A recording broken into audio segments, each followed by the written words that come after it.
Boker Tov. Alors cette semaine, tout Bishvat, et c'est souvent l'occasion de renforcer le sujet des brachot. Les brachot sur la nourriture, sur chaque aliment. On ne met rien dans la bouche et on ne boit rien sans faire une bracha. Alors pour l'introduction un petit peu, la Gemara a dit que Chassidut, celui qui sert à Kadosh Baruch Hu comme un fils envers son père, ça se renforce à travers les brachot. Donc dans les brachot, il y a deux parties. Il y a la partie où tu ne peux pas profiter, comme a dit la Gemara dans brachot, de quelque chose sans remercier, demander la permission. Svaraï, la Gemara dit, c'est une logique. Asur la adam shiya nemina olam hazeh, blo bracha. Tu peux pas profiter alors que tu sais que c'est Hachem qui te le donne sans remerciement. C'est comme un invité qui arrive à la maison et il se met à se servir sans qu'il ait l'accord, qui viachol, de savoir d'abord qu'il est invité et qu'on a ouvert le buffet et qu'on a commencé à manger. Deuxième élément dans les brachot, c'est le fait qu'un homme doit faire beaucoup de brachot tous les jours. Le Shulchan Aruch, il dit Chayav Adam levarech bechol yom me'a brachot lefachot. Un homme doit faire au moins 100 brachot par jour. Donc, quand on vient faire les brachot ou renforcer les brachot, il y a deux éléments. Il y a d'abord le fait que le fruit, l'aliment nécessite une bracha. Et la Gemara a dit sur ça que celui qui ne la fait pas, il vole à Kadosh Baruch Hu.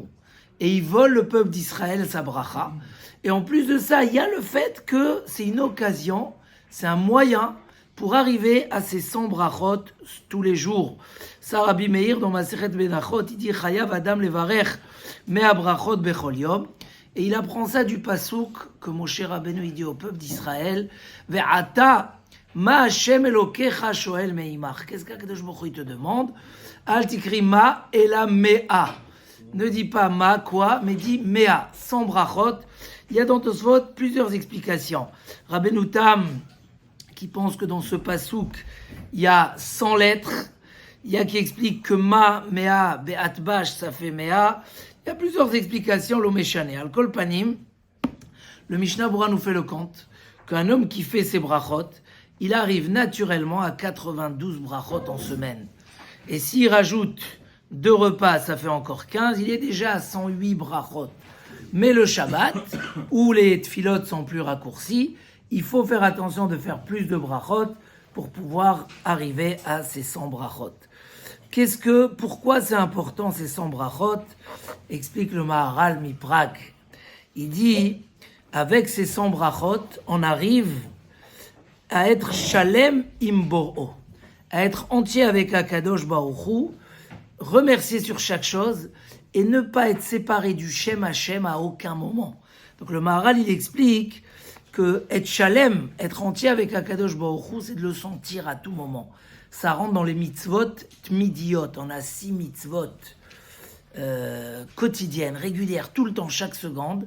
C'est de penser à Akadosh Baruch Hu. Ces 100 brachot font que tu es toujours avec Akadosh Baruch Hu. Et comme ça, le Rambam, il écrit que nos Chachamim ont instauré des brachot sur les mitzvot et sur la nourriture. Écrit le Rambam, Kedé lizkor et boré tamid, afalpi shelo neena, velo asa mitzvah. Pour se rappeler tout le temps d'Akadosh Baruch Hu, même si en dehors des moments où il profite, où il fait des mitzvot. Ça veut dire que le but de ces 100 brachot, c'est que tu as tout le temps Akadosh Baruch Hu avec toi. Et comme ça, David Amalek, il dit Bechol Yom Avarechecha. Donc, on ne peut pas rajouter des brachot inutiles, c'est bracha she'enat tzrecha, mais il faut faire attention à faire beaucoup de brachot. Donc, le sens de ribouille brachot, de faire beaucoup de brachot, c'est pour se sentir toujours proche avec Akadosh Baruch Hu. Et si Yosef Hatzadik, il réussissait dans tout ce qu'il faisait, Vayi ish matzliach, c'est parce que Vayi Hashem et Yosef. Il dit Rashi, dans chaque chose que Yosef faisait, il y avait le nom d'Hashem avec lui. Shem Shamaim Shagur Bepiv. Donc quelqu'un, et ça on verra demain dans le deuxième sujet, quelqu'un qui est tout le temps avec Akadosh Baruch Hu, donc il est tout le temps béni par Akadosh Baruch Hu. Donc bien insister, faire attention à faire toutes ces brachot, bracha rishona, la première, la dernière, etc. Ça fait qu'on pourrait dépasser pour celui qui fait ces 3 tfilot, Baruch Hashem, on peut dépasser les 100. Et quand bien qu'on fait plus de brachot, alors on est plus proche d'Akadosh Baruch Hu. Chazak venit chazek.